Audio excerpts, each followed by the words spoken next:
George Erwin Garcia, Commissioner Amy P. Perolino, Commissioner Maria Norina S. Tangaro Kasingal, Commissioner Nelson J.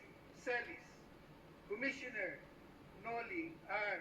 Tipo, and Commissioner Ray E. Bulay. Palakpakan po naman natin siya.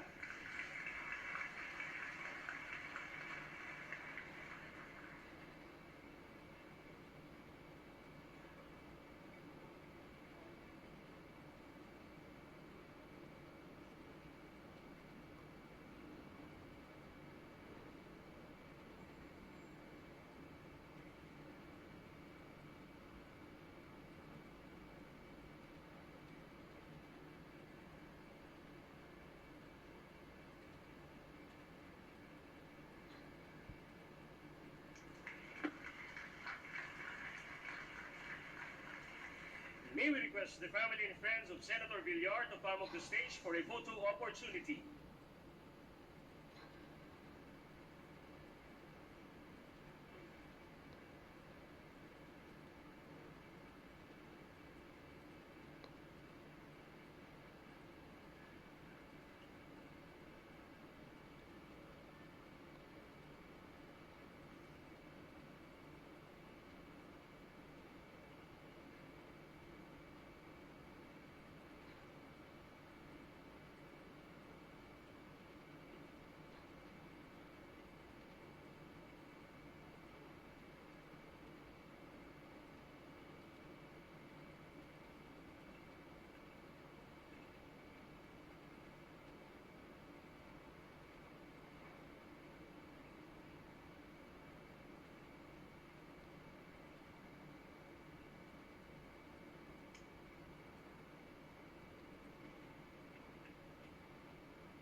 And may we request Senator Villar to give us a short message.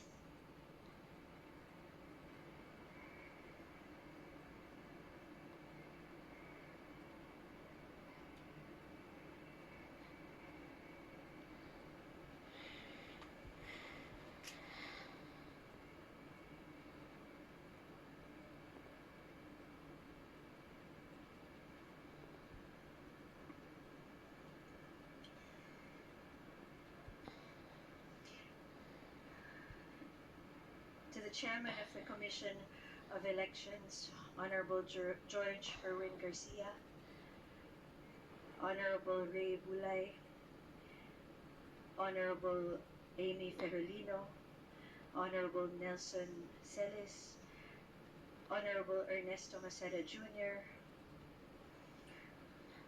Honorable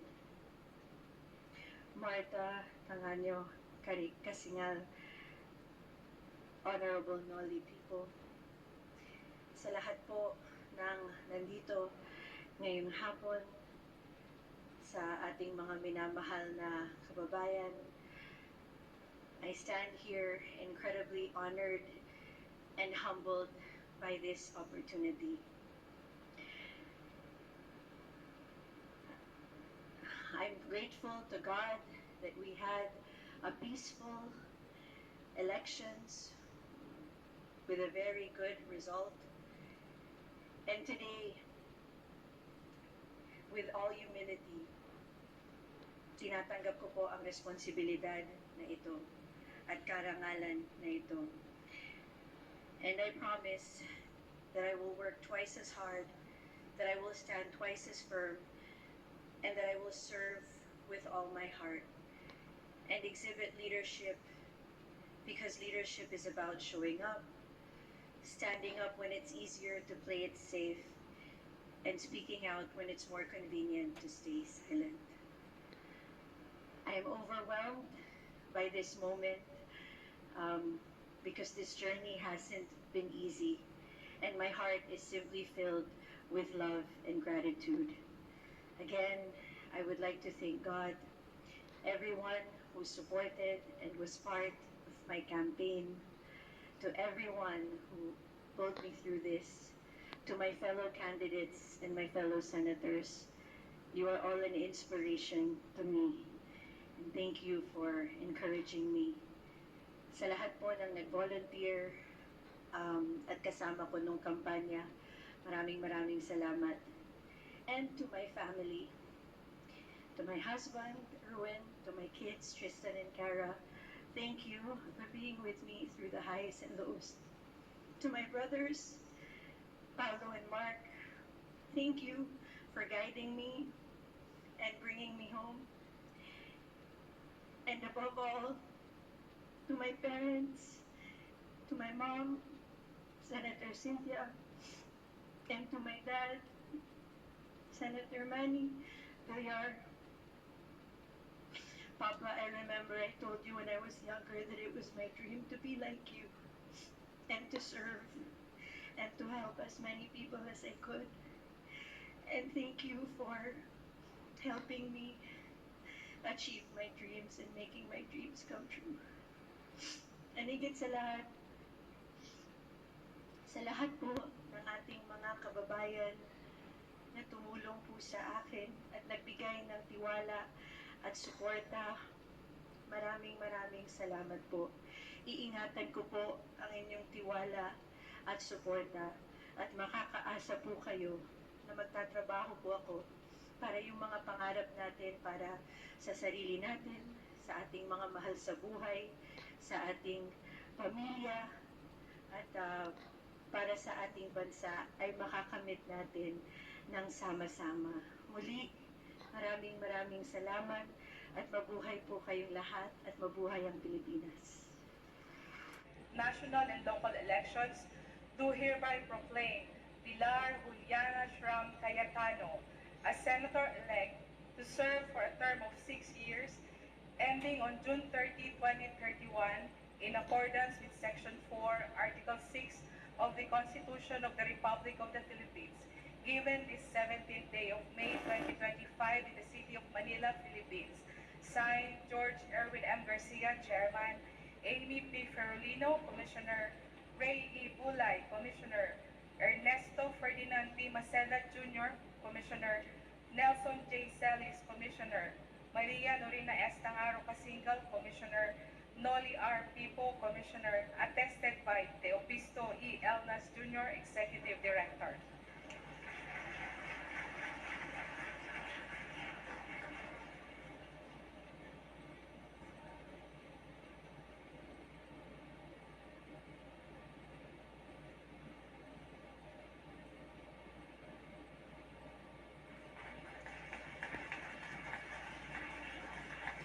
May we request the family and friends of Senator Cayetano to come up the stage for a photo opportunity.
And may we request Senator Cayetano for a short message.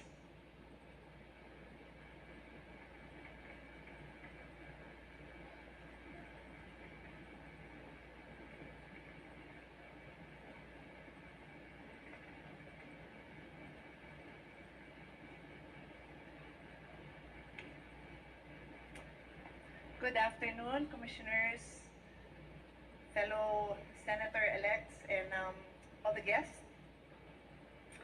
Una sa lahat, gusto kong magpasalamat sa ating mga guro na walang kapagod-pagod na naninilbihan po during this election period. Sa lahat ng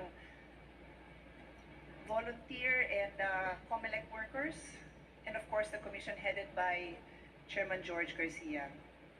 Salamat sa mga supporters ko na for the fourth time hinalan niyo ako bilang senator, sa staff ko na walang kapaguran na tumutulong sa akin, and of course to my family, especially to my mom who's not here right now, but my mom, my brothers, my kids, and of course to God.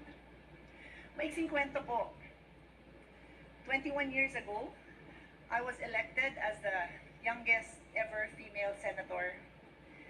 And I entered the Senate with a good name, with a background in law, and a mom of two young girls.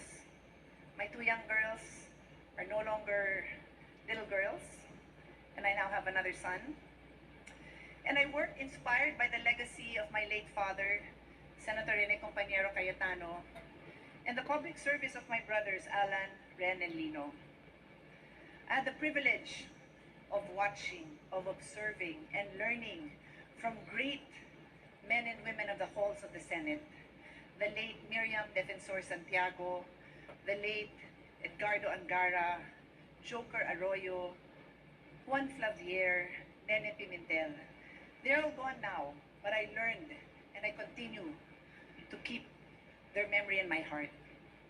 And so, I know it's now my time to give back, not only to lead by example and to uphold and conduct myself in a manner becoming of a senator, but also to mentor the young.